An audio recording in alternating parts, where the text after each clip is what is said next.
కలిసినండి sir okay sir.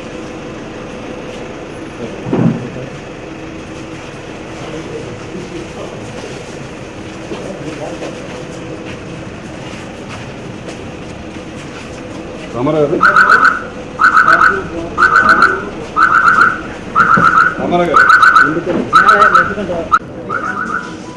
ఈరోజు దాసరి నారాయణరావు గారి నివాసంలో రాష్ట్రంలో ఉన్నటువంటి అందుబాటులో ఉన్నటువంటి కాపు ప్రముఖులందరితోనూ లంచ్ మీటింగ్ జరిగింది. ఈ మీటింగ్ జరగడానికి ప్రధానమైనటువంటి కారణం కాపు ఉద్యమ నేత ముద్రగడ పద్మనాభం గారు నిరాహార దీక్ష కిర్లంపూడిలో విరమించిన తరువాత తొలిసారిగా హైదరాబాద్ వస్తున్న సందర్భాన్ని పురస్కరించుకొని గౌరవ దాసరి నారాయణరావు గారు వారికి లంచ్ ఏర్పాటు చేసి అందుబాటులో ఉన్నటువంటి కాపు ప్రముఖులందరినీ ఆహ్వానించడం జరిగింది. దీనిలో ఎవరెవరు పాల్గొన్నారో నేను చెప్పవలసిన అవసరం లేదు, మీ అందరూ చూశారు.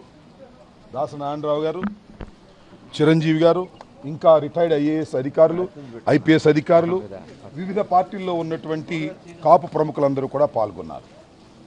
ముఖ్యంగా ముద్రగడ పద్మనాభం గారు 14 రోజుల పాటు మొక్కవోని ధైర్యంతో కాపు రిజర్వేషన్ల కోసం పోరాడినటువంటి తీరు అభినందించడం జరిగింది.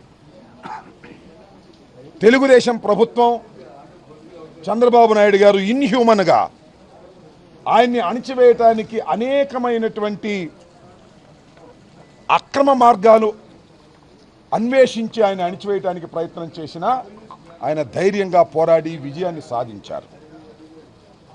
అంతేకాకుండా కాపుల్ని బీసీల్లో చేరుస్తానని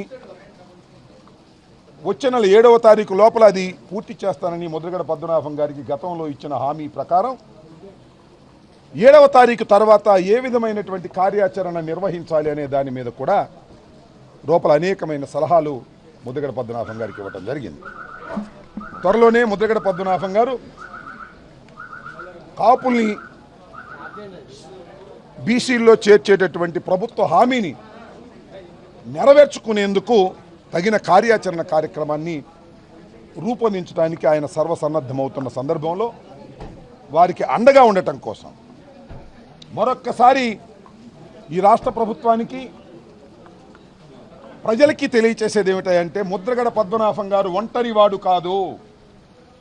ముద్రగడ పద్మనాభం గారి ఉద్యమం వెనుక ప్రతి కాపు సోదరుడు ఉన్నాడు. ఏ స్థాయిలో ఉన్నా, ఏ రాజకీయ పార్టీలో ఉన్నా కూడా ఇచ్చినటువంటి హామీని ఈ ప్రభుత్వాధినేత నెరవేర్చుకోకపోతే మూల్యం చెల్లించే దశకు ఈ ఉద్యమాన్ని తీసుకువెళ్ళాలి. కార్యాచరణలో ఆ పటుత్వాన్ని చూపించి ఇచ్చినటువంటి హామీని నెరవేర్చుకునేందుకు ప్రయత్నం చేయాలని ముక్తకంఠంతో అందరూ కూడా నిర్ణయించుకోవడం జరిగింది. తరువాత ఏ విధమైన కార్యాచరణ జరుగుతుంది, ఎలా జరుగుతుంది అనేది ముద్రగడ పద్మనాభం గారు విస్తృతంగా అన్ని జిల్లాల్లో ఉన్నటువంటి పెద్దల్ని సంప్రదించుకొని అందరితో డిస్కస్ చేసిన తరువాత ఆయన కార్యాచరణ ప్రకటిస్తారు. ఆయన కార్యాచరణ ప్రకటించేంత వరకు కార్యాచరణ ఎలా ఉంటుంది ఏమిటి అనేది చెబితే ఫైనల్ కాదు. కాబట్టి కార్యాచరణ తర్వాత మీ అందరికీ వివరిస్తారు, మీ ద్వారానే ప్రజలకు కూడా వివరిస్తారు. ఈరోజు దాసరి నారాయణరావు గారు పెద్దలు గౌరవనీయులు మొన్న కూడా ఎప్పుడైతే ముద్రగడ పద్మనాభం గారు హాస్పిటల్లో ఉన్నారో ఆ రోజున కూడా ఆయన చొరవ తీసుకొని హయత్ హోటల్లో ఒక మీటింగ్ కండక్ట్ చేయటం అనేది మీ అందరికీ తెలుసు. దానికి కృతజ్ఞతగా వాళ్ళందరికీ ఆయన ముద్రగడ పద్మనాభం గారు నేను హాస్పిటల్లో ఇబ్బందుల్లో ఉన్నప్పుడు మీ అందరూ కూడా హయత్లో సమావేశమై నిర్వహించిన తీరు వల్ల ప్రభుత్వం వెనుకడుగు వేయవలసిన పరిస్థితి ఏర్పడింది. ముద్రగడ ఒంటరివాడు కాదు, ముద్రగడ వెనకాల అందరూ ఉన్నారనే సందేశం పంపారనేటువంటి భావనతో ఆయన కూడా అందరికీ కూడా కృతజ్ఞతలు తెలియజేయడం జరిగింది. అది అడగండి. అది ముద్రగడ టీడీపీల మధ్యన వార్ కాదు. ఇచ్చిన హామీలు నెరవేర్చమని డిమాండ్ చేసేటటువంటి ఒక వర్గానికి తెలుగుదేశం పార్టీ అధినేతకి జరుగుతున్నది. ప్రభుత్వం ఇచ్చిన హామీ నెరవేర్చబడినా మేమైనా గొంతెమ్మ కోరికలు కోరుతున్నారా? మీరు బ్లాక్ అండ్ వైట్లో మేనిఫెస్టోలో కాపుల్ని 6 నెలల్లో బీసీలో చేరుస్తానని చెప్పినటువంటి మీ హామీని నెరవేర్చమనే కదా పోరాటం చేస్తున్నారు. దీనికి అనేక రంగులు పులిమి. ముద్దగడ పద్మనాభం గారు చంద్రబాబు నాయుడు గారికి వ్యతిరేకంగా మాట్లాడుతున్నారు. ముద్దగడ పద్మనాభం గారు వెనకాల పలానా సుబ్బారావు ఉన్నాడు, పలానా పుల్లయ్య ఉన్నాడు. ఇవన్నీ కాకమ్మ కథలు చెప్పి, వైసీపీ కానీ ఇంకోటి కాకమ్మ కథలు చెప్పి ఉద్యమాన్ని నీరుగార్చాలనో పక్కదో పట్టించాలనో చంద్రబాబు గారి వ్యూహానికి తగిన వ్యూహంతోనే కాపు నేతలందరూ కూడా ఆలోచన చేస్తున్నారు. ఇలా నొక్కేయాలని ప్రయత్నం చేయడం ధర్మం కాదు. అయ్యా మీరు ఇచ్చిన హామీ అయ్యా, మేమేం కొత్తగా అడగటం లేదే, మేము బిచ్చమెత్తుకోవటం లేదే, మీరు ఇచ్చారా లేదా హామీ చెప్పమంటున్నాం. ఇచ్చిన హామీని నెరవేర్చకపోతే ఏమవుతుందో తప్పనిసరిగా ముద్రగడ గారి నాయకత్వంలో చూపించాలని కాపు సమాజం ఉన్నది. ఇచ్చిన హామీని నెరవేరుస్తారా లేదా కాలం నిర్ణయిస్తుంది. లేకపోతే ఎలాంటి ప్రతిఫలాన్ని ఈ ప్రభుత్వం చంద్రబాబు నాయుడు గారు చెల్లించవలసి వస్తుందో కూడా నిరూపించడానికి అందరూ అన్ని వర్గాల్లో ఉన్నటువంటి కాపు సోదరులు రాజకీయ పార్టీలకు అతీతంగా అందరూ కలిసికట్టుగా పనిచేయాలనేదే ఇవాళ తీసుకున్నటువంటి నిర్ణయం. దాసరి నారాయణరావు గారి నాయకత్వంలో జరిగినటువంటి నిర్ణయం. 11th మీటింగు ఆ తర్వాత కార్యాచరణ 11th మీటింగు ఆ తర్వాత కార్యాచరణ ఉద్యమ నాయకుడు ముద్రగడ పద్మనాభం గారు చెప్తారు.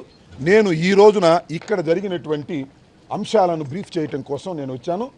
మీరు 11వ తారీఖున తర్వాత కార్యాచరణ ఏ మీటింగ్ జరుగుతుంది మా ఉద్యమ నాయకుడైనటువంటి ముద్రగడ పద్మనాభం గారు మీకు ఆ సందర్భోచితంగా వివరిస్తారు. ఇంకేమైనా ఈ సమావేశానికి సంబంధించినటువంటి ప్రశ్నలు ఏమైనా ఉంటే అడిగితే సమాధానం. 9వ తారీఖు పవన్ కళ్యాణ్ గారి మీటింగ్ జరుగుతుంది ఈస్ట్ గోదావరిలో. 11వ తారీఖు మీ సమావేశం పెట్టుకున్నారు.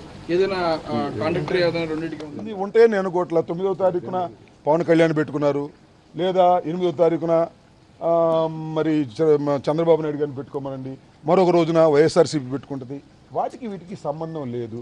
అది రాజకీయ పార్టీలకు సంబంధించినటువంటి అంశం కాబట్టి అది మమ్మల్ని అడగాల్సినటువంటి ప్రశ్న కాదు. పవన్ కళ్యాణ్ గారు మాతో కలిసి వస్తారా లేదా అనేది మీరు వారిని అడిగితే బాగుంటుంది.